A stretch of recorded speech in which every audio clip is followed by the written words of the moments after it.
Bashkia e Durrësit dhe Policia e Qarkullimit Rrugor u kanë ngritur traun të gjithë pushuesve që mbërrin nga Kosova këtë sezon veror në plazhin e Durrësit. Autobuset me një urdhër të bashkisë ndalohen nga Policia e Qarkullimit Rrugor tek ura e Dajlanit, çka do të thotë se të gjithë turistët që vinë për të pushuar në këtë zonë duhet të zbresin në këtë pikë dhe të bëjnë disa kilometra rrugë me autobusin urban apo të marrin edhe taksi. Realisht Shqipëria është e jona, na jemi kosovarë, mirë po sot patëm të lashe.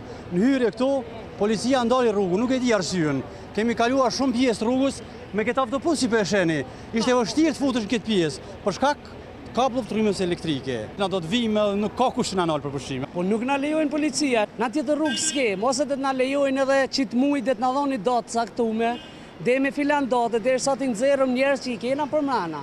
Që një avdit, 40.000 lek, ka 25 euro në dit, 5 euro taksia, bane me sa përbojnë. Bashkia heshtë, policia dënojnë, na vëshme në atuar, vëshme pagu dënime këto. Ta shi për si vjetë nuk ka mundësi të ndalën, që se ata të kryon një rrugë gjithësore ati lartë, të fusin ande, jo të ndalën direkt. Nuk kanë mujtë autobusat në qytet, dhe kanë që rrotull të plepat atje, dhe plepat, dhe pe atjet me fëmijë të vogël me udhtu. Kjo është një maltretim për qytetarët me fëmijë të vogël. O deshna me detyru me u kthy me udhëtar, mbrapa me hije rrugica për me orë mu parku këtu.